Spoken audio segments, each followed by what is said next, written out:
बिस्मिल्लाहिर्रहमानिर्रहीम। अस्सलाम वालेकुम नाज़रीन, आप यूट्यूब चैनल देख रहे हैं। मैं इमरान खान हूँ।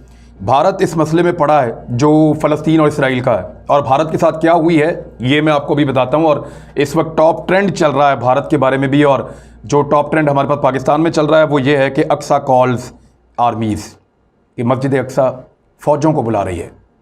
यहाँ तक कहा कुछ हमास के लोगों ने कि मुसलमान मुल्क हमें अपना 10% असलहा दें और कल आकर वहाँ पे मस्जिद अक्सा में नमाज़ पढ़ें। इन इसराइलियों को हम पूछ लेंगे, काबू कर लेंगे। उनके पास हथियार नहीं है, लड़ना चाहते हैं, वो जज्बा है, उनके पास हथियार नहीं है। बहुत ही पुराने हथियारों से, पत्थरों से, कुलेल से, गोपिया से, ऐसे हथियारों से, पुरानी चीज़ों से वो लड़ रहे हैं, और रॉकेट भी उनके बहुत ही कमज़ोर हैं।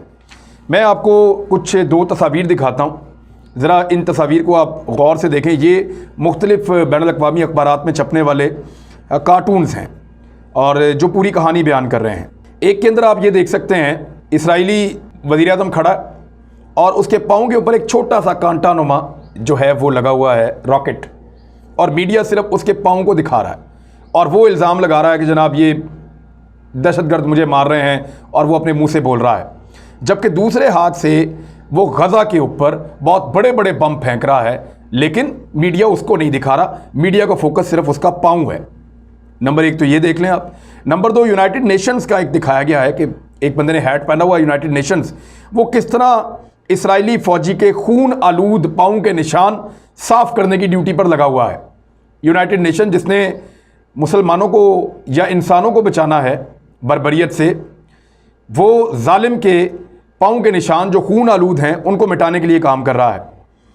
और तीसरी जो तस्वीर है वो बहुत ही भयानक है कि किस तरह से नेतन्याहू एक बंदूक हाथ में पकड़े हुए एक बच्चे की लाश के ऊपर पाँव रख कर खड़ा है, जो फ़लस्तीनी बच्चा है, और मीडिया उस बच्चे की लाश नहीं दिखा रहा बल्कि वो उंगली दिखा रहा है जिसके ऊपर पट्टी की हुई है नेतन्याहू ने। तो ये है जी आलमी मीडिया का किरदार जो हमें नज़र आ रहा है। अमेरिका का किरदार भी यही है। एंटनी ब्लिंकन ने भी वही स्टेटमेंट दोबारा दिया है जो इसराइल का मनपसंद स्टेटमेंट है, जो स्टेटमेंट जो बाइडन ने भी दिया था। यानी वो कहते हैं कि बड़ा जुल्म हो रहा है जो रॉकेट मारे जा रहे हैं, बहुत ज़्यादती हो रही है जो रॉकेट मारे जा रहे हैं, और वो बिल्कुल बंद होने चाहिए फौरी तौर पर। इसराइल को पूरा हक है कि वो इन रॉकेट के खिलाफ पूरी ताकत के साथ गजा के मुसलमानों को पीस कर और तबाह करके रख दे। ये है जी उनकी मजम्मत। और ये क्यों है, ज़रा इसके अंदर की कहानी अब आप सुनिए। जो बाइडन इंतजामिया ने इसराइल को 735 मिलियन अमरीकी डॉलर्स के हथियार बेचने की डील की मंजूरी दे दी है। ये वॉशिंगटन पोस्ट ने अभी रिपोर्ट किया है, आप इसको देख सकते हैं रिपोर्ट को मेरे अकब में। और रिपोर्ट में ये तहलका खेज दावा किया गया है कि house of foreign affairs committee के तर्जुमान ने यह बताया कि जो बाइडन इंतजामिया ने अपने फैसले से कांग्रेस को 5 मई को ही इन्फॉर्म कर दिया था। रिपोर्ट में यह भी दावा किया गया है कि इस डील के हवाले से लॉ मेकर्स को कुछ पता नहीं था, उनको नहीं बताया गया था, उनसे छुपाया गया था।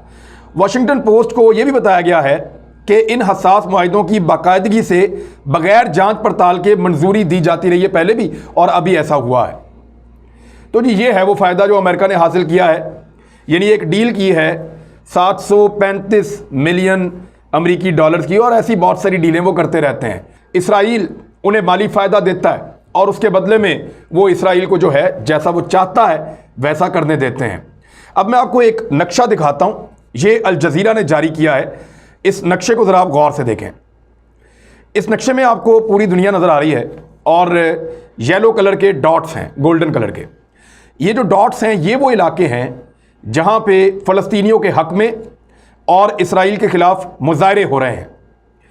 इन डॉट्स की जो तादाद है, हमने जब गिनती की तो पता चला 70 से ज़ायद ये डॉट्स हैं, और 70 से ज़्यादा जगहों की निशानदेही की है अल जज़ीरा की जानिब से, जहाँ पे हज़ारों की तादाद में बड़े एहतजाज हुए हैं।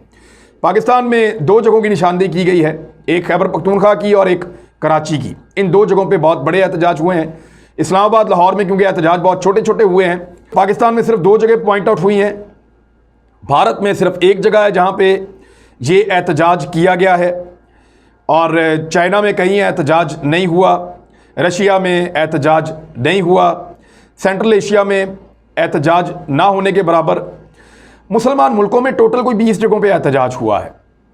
जो मुसलमान मुल्क है ना, वहाँ पे ज़्यादा से ज़्यादा कोई 20 जगहों पे एहतजाज हुआ है। सऊदी अरब भी एहतजाज से खाली नज़र आ रहा है।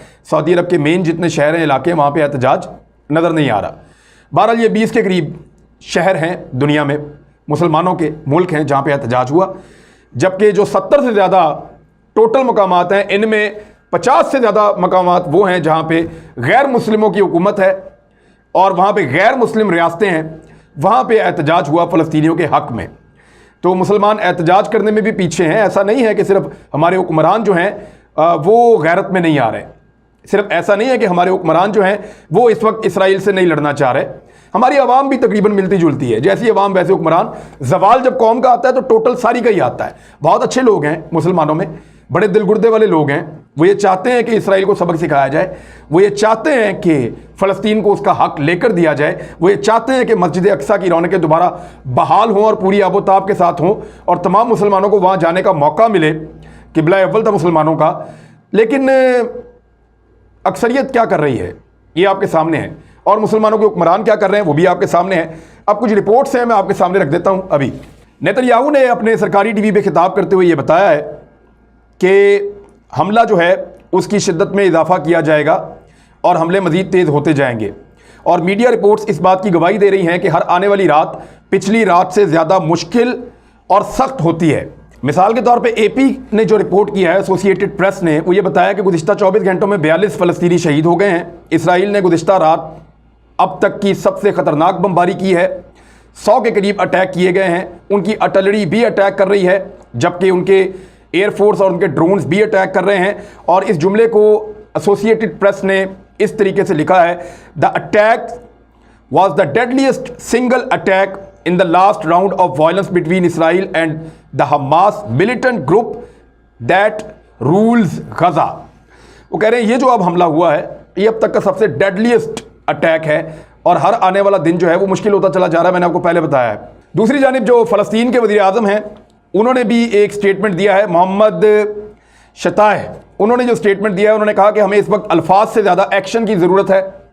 उन्होंने कहा कि सिर्फ मजम्मत करना अब काफ़ी नहीं है।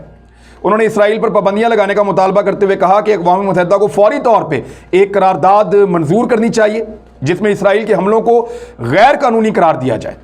उन्होंने कहा कि जिस जिस मुल्क में इसराइल का सफ़ीर मौजूद है उसे तलब किया जाए और उसे बताया जाए कि हम तजारती ताल्लुकात आपके साथ ख़त्म कर देंगे अगर आप बाज ना आए तो। और फिर उन्होंने ये भी कहा कि जब तक इसराइल ह्यूमन राइट्स का एहतराम नहीं करता तब तक अमेरिका और यूरोपीय यूनियन से जो ममालिक इमदाद ले रहे हैं वो इमदाद लेना उनसे बंद कर दें। तो ये मुतालबात तो ठीक है उनके, लेकिन इन मुतालबात पे अमल कौन करेगा ये एक बड़ा सवाल है। दूसरी जानिब जो गज़ा के अंदर अथॉरिटीज़ हैं, जो फ़लस्तीन की तवानाई की अथॉरिटी है और गज़ा इलेक्ट्रिक डिस्ट्रीब्यूशन कंपनी है, उन्होंने खबरदार किया है कि अगर अगले 2 दिन में ईंधन ना पहुँचा तो 2 दिन के बाद पूरे के पूरे गज़ा के अंदर ब्लैकआउट हो जाएगा। अस्पतालों और रिहायशी इलाकों के अंदर बिजली बिल्कुल मुनक़ता होकर ख़त्म हो जाएगी। 520 मेगावाट बिजली की ज़रूरत होती है वहाँ पे, जबकि अभी सिर्फ 45 मेगावाट एक और 25 मेगावाट एक मिल रही है। और इसके बाद पानी की फराहमी रुक जाएगी वहाँ के शहरियों को। वहाँ की इमारात में, वहाँ के जितने भी एरियाज़ हैं वहाँ पानी बहुत मुश्किल हो जाएगा हासिल करना, और लाइफ सेविंग अद्वियात ज़ाया होंगी। मेडिकल आलात और वेंटिलेटर्स वगैरह काम करना बंद कर देंगे। अस्पतालों के अंदर अंधेरा होने से ऑपरेशंस रुक जाएंगे और हालात बहुत ज़्यादा ख़राब हो जाएंगे। तो इस वक्त जो वाहिद एक टर्बाइन चल रही है वहाँ के पावर प्लांट में, उसको मज़ीद फ्यूल चाहिए और उनके पास सिर्फ 2 दिन का फ्यूल बाकी है। और अगर ऐसा ना हो पाया तो आज पीर का दिन है, बुध के दिन के बाद से वहाँ पे ब्लैकआउट हो सकता है। कुछ बिजली वहाँ इसराइल की तरफ से आती है, उसकी ट्रांसमिशन लाइन तबाह कर दी गई है और वहाँ से भी बिजली बहुत कम आ रही है। पहले को 4 घंटे 5 घंटे बिजली उनको मिल रही है, वो भी अगर बंद हो जाती है तो फिर वो पत्थर के दौर में हकीकी तौर पर धकेल दिए जाएंगे। एक बहुत बड़ी तंजीम है सेव द चिल्ड्रन, उन्होंने एक डाटा जारी किया। उन्होंने बताया कि पिछले 1 हफ्ते के अंदर 58 फ़लस्तीनी बच्चे शहीद किए गए हैं, जबकि 366 से ज़ायद बच्चे ज़ख्मी हुए हैं। दुनिया इसके ऊपर बहुत तगड़े मजम्मती बयान जारी कर रही है। यूरोपीय यूनियन का इजलास भी कल हो जाएगा, देखते हैं उसमें क्या निकलता है। लेकिन मैं उम्मीद करता हूं कि यूरोपीय यूनियन के अल्फाज OIC के अल्फाज की तरह नरम नहीं होंगे। OIC ने मजम्मत तो की है लेकिन सिर्फ अल्फाजी और लफाजी है। वहाँ पे तुर्की का एक आइडिया है वो बहुत अच्छा है, लेकिन उस आइडिया को गलत मतलब पहनाया जा रहा है। मैं आपको क्लियर करके बता देता हूँ कि तुर्की एक्चुअली क्या कह रहा है। तासुर ये दिया जा रहा है कि पाकिस्तान, ईरान और तुर्की अपनी एक फ़ौज बना के भेजने वाले हैं फ़लस्तीन में और बाकी मुसलमानों को कह रहे हैं हमारे साथ शामिल हो जाओ ताकि इसराइली उनके ऊपर हमला ना करें। ये गलत है जी, ये गलत है। मैं आपको बताता हूं कि तुर्की का आइडिया क्या है। तुर्की एक बैनुल अक़वामी फ़ौज बनाकर भेजना चाहता है फ़लस्तीन में, जैसे नेटो किसी इलाके में जाती है, जैसे इत्तेहादियों की फ़ौजें किसी इलाके में जाती हैं और उन मुल्कों की मर्ज़ी से जाती हैं। तो तुर्की का आइडिया ये है कि एक बैनुल अक़वामी फ़ोर्स बनाई जाए जिसमें मुसलमानों के भी होंगे फ़ौजी, जिसके अंदर जो है इंडिया की फ़ौज भी हो सकती है, उसमें इसराइल की भी हो सकती है, उसमें चाइना की भी हो सकती है, उसके अंदर दीगर फ़ौजें भी हो सकती हैं। तो फ़ौजियों का एक बहुत बड़ा ग्रुप बनाया जाए जो वहाँ जाए और अमन व अमान को इंश्योर करे। यानी वो दो तरह के काम करेगा। एक वो ये देखेगा कि यहाँ पे भी कोई इस तरह का सूरत हाल ना हो कि यहाँ से अटैक किया जाए इसराइल पे, और वहाँ पे भी कोई ऐसी सूरत हाल ना हो कि इसराइल अटैक करे गजा के निहत्ते और मजलूम फ़लस्तीनियों के ऊपर। ये इस तरह का आइडिया है। जब ये होगा तो ऐसे होगा, इसको कोई फतह के शादियाने ना बजाएंगे। और कई आपको लोग ये कह रहे हैं कि फ़लाँ मुल्क ने फ़ौज तैयार कर दी, फ़लाँ ने अपने मसाइल तैयार कर दिए, फ़लाँ ने अपनी एयरफोर्स तैयार कर दी। ऐसा कुछ नहीं है। कुछ तैयारी हुई है अमेरिका की जानिब से, यूनान की जानिब से, फ्रांस की जानिब से, और वो है सिर्फ़ और सिर्फ इसराइल की हमायत के लिए। इसराइल के ख़िलाफ़ किसी ने अभी तक कोई जंगी तैयारी नहीं की है। तुर्की का एक आइडिया है जो बहुत अच्छा है, क्योंकि जब तक वहाँ पे एक ऐसी फोर्स रहेगी जहाँ पूरी दुनिया के फ़ौजी होंगे तो तब तक इसराइल वहाँ पे अटैक नहीं कर सकेगा। तो एक फ़लस्तीनियों को अमन मिल जाएगा और अमन के उस माहौल के अंदर अगले मुज़ाकरात के ज़रिए से फ़लस्तीन एक अलग रियासत बन सकता है। ये एक अच्छा आइडिया है। 10 साल लगें, 20 साल लगें, जब भी कभी दूसरी रियासत बने तब तक के लिए अमन तो हो, कम से कम वहाँ पे एक ऐसी फ़ौज तो बैठी हो जो जंग को फौरी तौर पर रोके। ये ज़रूरी है। अब भारत के साथ क्या हुआ ज़रा वो भी आप सुन लें। यहाँ होता ये है, मैं बल्कि वो खबर ही निकाल लेता हूं और आपको उसकी डिटेल सारी दिखाता हूं। इसराइल की हमायत के ऊपर भारत को बहुत शर्मिंदगी का सामना करना पड़ा है। इवन इसराइल ने खुद भारत को शर्मिंदा कर दिया है। नरेंद्र मोदी और उनके बहुत सारे साथियों ने ये हैशटैग बनाया, I stand with Israel. BJP के रहनुमाओं ने उसको बहुत चलाया, इंडियंस ने, क्योंकि मुसलमानों से उनको गुस्सा है, वो मुसलमानों से नफरत करते हैं, हिंदुत्व के मानने वाले हैं। तो वो कश्मीरियों और फ़लस्तीनियों को एक तरह समझते हैं, अफगानियों को भी ऐसा ही समझते हैं। अफगानियों को ये बात समझ नहीं आती। तो बात यह है कि भारत ने ये हैशटैग बनाया, आई स्टैंड विद इसराइल। हालांकि कोई वजह नहीं है कि जालिम के साथ खड़े हो जाए, मजलूम के खिलाफ, लेकिन वो खड़े हो गए और उन्होंने ये हैशटैग चलाया सरकारी सतह के ऊपर, बीजेपी के लोगों ने, हुकूमती जमात ने। लेकिन उसके बाद जब नेतन्याहू ने एक ट्वीट किया और उन्होंने शुक्रिया अदा किया उन 25 मुल्कों का जिन मुल्कों ने इसराइल की हमायत की है, तो उसमें इंडिया का जिक्र नहीं किया। यानी उसके अंदर अमेरिका था, अल्बानिया था, ऑस्ट्रेलिया था, ऑस्ट्रिया था, ब्राज़ील था, कनाडा था, कोलंबिया था, कब्रस था, Georgia, Germany, Hungary, Italy, Slovenia, Ukraine और दीगर मुल्क शामिल थे, बरतानिया। ये इन सब का शुक्रिया अदा किया इसराइल के वज़ीर आज़म ने। लेकिन यहाँ पे कोई झंडा नहीं था इंडिया का शुक्रिया अदा नहीं किया, जिस पे इंडियन सार्फिन ने एक सवाल उठाया कि इंडिया आल्सो सपोर्टिंग सर, कि सर इंडिया भी आपको सपोर्ट कर रहा है, हमारा भी ख्याल करें। तो ये इस तरह का उन्होंने आगे से अर्जुन राजपूत ने ये बात पूछी और बीजेपी के लोगों को बहुत बुरा लगा। उन्होंने ये बात उठाई कि जनाब हम उनकी सपोर्ट कर रहे हैं, इंडिया स्टैंड विद इसराइल का हम नारा चला रहे हैं और इसराइल जो है वो घास नहीं डाल रहा। उनके वज़ीर आज़म ने हमारा झंडा तक लगाना गवारा नहीं किया, हमारा शुक्रिया तक अदा करना गवारा नहीं किया। बाकी छोटे छोटे मुल्कों का शुक्रिया अदा किया, अल्बानिया का कर दिया, कब्रस का कर दिया, हंगरी का कर दिया, बेशुमार मुल्कों का, हमारा नहीं किया शुक्रिया अदा। तो उसके ऊपर फिर इसराइलियों ने उनको जवाब दिया। अब जरा जवाब एक मैं आपको पढ़ के सुनाता हूं। ज्यादातर जवाब यही है, we Israelis don't need support of some dung bath scums and urine drinkers, go worship your cows and please stop lifting our balls. FFS, ये अब मैं क्या बताऊं, stop ruining image of our country by putting your country's flag with Israel. वो कह रहे हैं जी कि आप, सादा मैं आपको बता देता हूँ, सारे का तर्जुमा तो आपको मैं नहीं करके देता, लेकिन जो उन्होंने मेन बात की है वो क्या की है, उन्होंने कहा कि गाय का पेशाब पीने और गोबर खाने वालों की हमायत की हमें कोई ज़रूरत नहीं है। ये इसराइल ने सादा कह दिया है।